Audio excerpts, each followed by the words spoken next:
All right, go ahead. Coach, when you're trying to get your offense firing on all cylinders, is there a consideration that you've got a great running back of just doing more running to get that going? There's probably a balance with it. We want to be able to be complementary football within the offense, so throwing the football, running the football. As we all know, when you can run it, depending on the type of runs you can get in that game based off a scheme, it's always a lot easier, whether you're calling plays or whether you're running the plays as players, to make those plays work. So we understand that. It is important. You do need to do that. You can't be one-dimensional. But every game is a little bit different based off the score, based off of what's working. And, I think Coach does a really good job with all that. With the offense stalling a little bit here, the mistakes have kind of come out in one way or another. Just how fixable do you feel right now? Is the offense midway through the year? It's very fixable. There's not panic, but there's it's there for us to understand that a few things. When you look back 2 weeks ago, we put a pretty good game together. The players played well. They executed. We played complementary football with the defense and special teams. Then this past weekend against Denver, in any football game, you can't turn the football over. And we did that. We did it 3 times in the first half.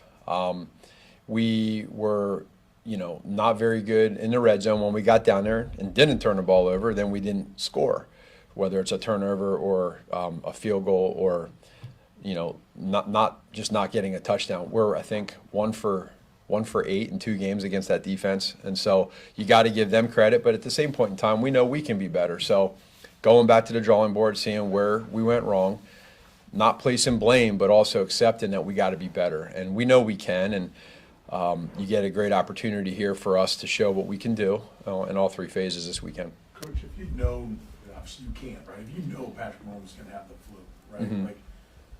Do you tweak the game plan, right? As part of what got you is that, I don't know, was he 90%, was he 20%? Who knows? But would you have done it differently if you'd have known going in? No, not at all, really. I mean, we wouldn't. It would have to be like really, really sick, something to where you have no energy at all. And Patrick wouldn't want that either. He's an ultimate competitor. Not one time did that ever come out of his mouth of anything about being sick with him as far as using it that, we weren't as successful on offense. So that's not who he is. There's always checks and balances with how sick somebody is and what kind of sickness, but that didn't come into the equation this time. Defense is succeeding more this year, right? Across the league, Mhm. right? Different analytics have different ways of measuring it and everything. Everybody seems to be going to shells and taking away the big stuff. We don't see fullbacks anymore. We don't see no Christian Okoye's running around in the backfield. Right. Is that the magic elixir to fight back? I think there's something to what you're saying. I feel like this league is a little cyclical in the fact that it's sometimes the offenses you'll see some high-scoring years where defenses are chasing them, and I think this is probably a year where offenses in general are doing some things differently throughout the NFL, but defenses are too.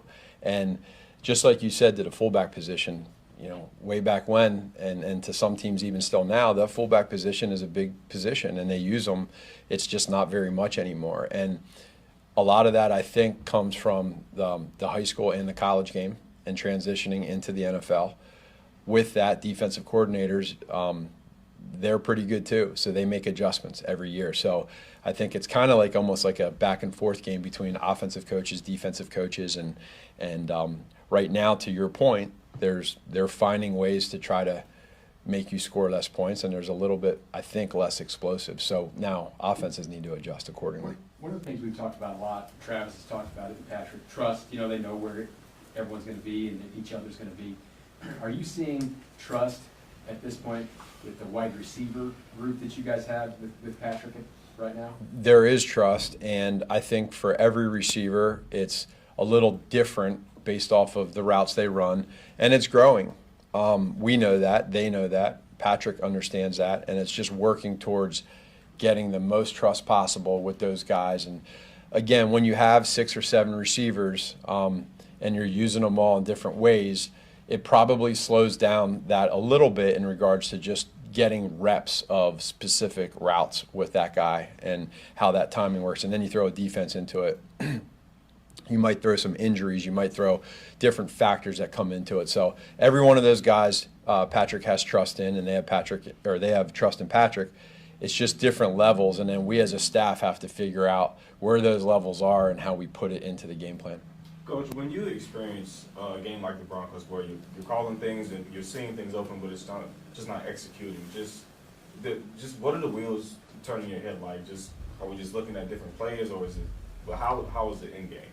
The only thing I'd say to that is I don't know if we necessarily felt that way as much as there was just some turnovers. There was some, yards wise, maybe it wasn't too crazy with yards, but we felt like we were at times moving the ball, and then all of a sudden, boom, a 4-play drive and a turnover, and you can't get into a rhythm. And even when you get into the question with running the football, drives are about getting into rhythms, and whether you do repeated runs or whatever it is, you have some lengthy drives. We really didn't have many of those. I think we only had 3 possessions, true possessions, in the second half. And then you combine that with the first half of having 3 turnovers. When you look at it, it's, hey, let's eliminate turnovers. Let's start there. Then let's get into the red zone and score touchdowns. And if we do that, the other stuff you guys are doing a great job with. They're executing. So it's I guess I'm saying is we didn't necessarily feel like, hey, these plays aren't working. It's just a matter of, locking some things in a little bit tighter, and for coaches and players. What's Patrick been like this week? I remember you talked maybe a month or so ago about he wants to get coached hard, and if he makes a mistake, he had a hand in some of the turnovers. They weren't all him. Sure. What's he been like this week? We didn't get a chance to talk to him because he's going to talk tomorrow in Germany. Have you seen a more focused, different, anything like that? I wouldn't say the word's not more focused for us, but to everybody, and it's human nature.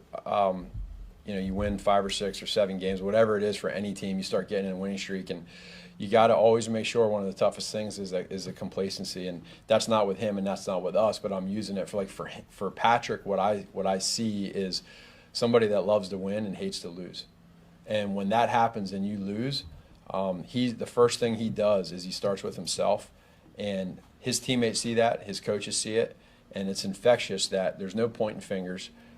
It's that we all need to coach better, play better, and if we do that, we have a pretty good chance at winning. So I think there's more that it's an ability for him to say, hey, you know what, I get another chance. And I think when we lost on Sunday, Monday morning couldn't get here soon enough because he was ready to go. And you have to accept what happened, and that's real, and you give credit because Denver played a great game, and they made that happen to us. And so respect there, but now what do we do moving forward? And that's the beauty of Patrick and Coach Reed is there's no looking back. It's finding solutions, fixing it, and moving on. And I've seen probably a little bit of a tick of urgency in that. Andy, I've had some ex-players that have played here say that one of the real strengths of Andy and his staff is that you guys don't give up on players. Like you're always working to make them better, and you're much more patient than maybe other teams that they have played for. But sometimes it doesn't work, right? Like, is it fair to say you guys are going to make a mistake, more likely to make a mistake trying too hard with a guy who can't get it done than giving up early? And do you have to guard yourself against just... It's a good question. There's a balance there between both of those. But Coach Reed has been through a million of these in all the years he's coached, and that's why he's a Hall of Fame coach at what he does. It's not just the plays he calls, but it is ultimately, in the end, this is a relationship business, and he is phenomenal with building relationships through the good and the bad. And so when a player has a game where it might feel like he could have been better or whatever, he always is there to support them, but also there's truth with them as well. Like, hey, this is what happened, but this is what we got to do to get better. As a former player myself, when you have that from a coach that's real with you, you understand there's truth to it. He wants the best for you. He's high accountability, but you now as a player, you also feel free in the fact that he's not making you play tight to where you're afraid to make a mistake. And I think that's probably a little bit of why he's different is there's truth and there's love with him, but you go out and you play and you're not worried that if you do drop a ball again or if you make a poor decision, you're not going to get benched, you're not going to get cut. There's some big-time validity to that, and that's a huge strength of coaches. So There's a balance. Is it a weakness too sometimes? I don't think so. I don't, because he's been pretty good with his. That's what's I mean, I'll throw some streaks at you now with him as a head coach that he's done that, you know, you start hearing, and he's pretty successful. So I wouldn't change, I guess what I'm saying, what he's doing. Keep it going, coach. We're following you, and the players know that too. Coach, I know you're looking at the Dolphins defense, but is there, I mean, you're gonna see Tyreek Hill. Is there just something about that with what he can do and everything? I mean, when you were here, when he was here, Yeah, I was, So- yeah. do you know the secrets of stopping him?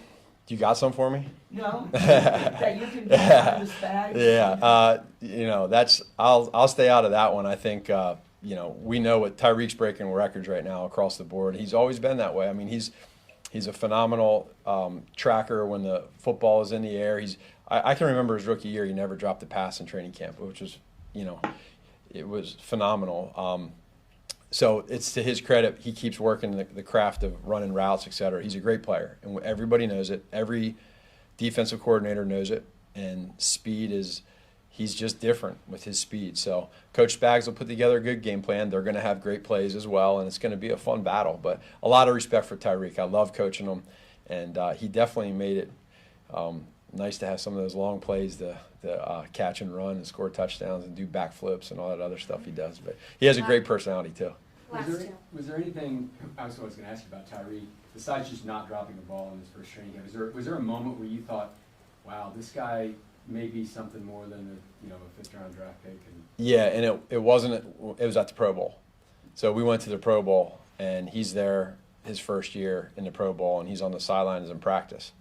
And all these Pro Bowlers are there, and they're watching him in awe of how fast he is and just his size and how fast. And that's the first time it hit me. Like, you know, we see it every day. You get to understand what type of player he is, but then you put that into the elite of the best of the best of the best, and they're like in awe of him. So that's when it kind of clicks with you, and then you see the plays he makes. But he's been a unbelievable career, and I can remember the first day he was in here in the building on a visit, and just his excitement of being in the building and seeing Coach Reed and being a part of that process was pretty neat to where he's at now. So a lot of respect. Last one. Yeah, Matt, as a play caller, what are kind of the biggest challenges inside of a game? Inside of Inside of a specific game. you want to be able to get rhythm is the biggest thing. A lot of that comes down to kind of having a feel for what plays are working and not working in practice. Then you take it to the game, making sure your players, the Kelseys and getting Patrick into rhythm, but they touch the football and you get them involved. I think that's important. But there's also probably the biggest part of any type of play calling is adjustments and being able to adjust within the game. Thank you, my friend. Thank you. All right, thank you. Have a Take care. safe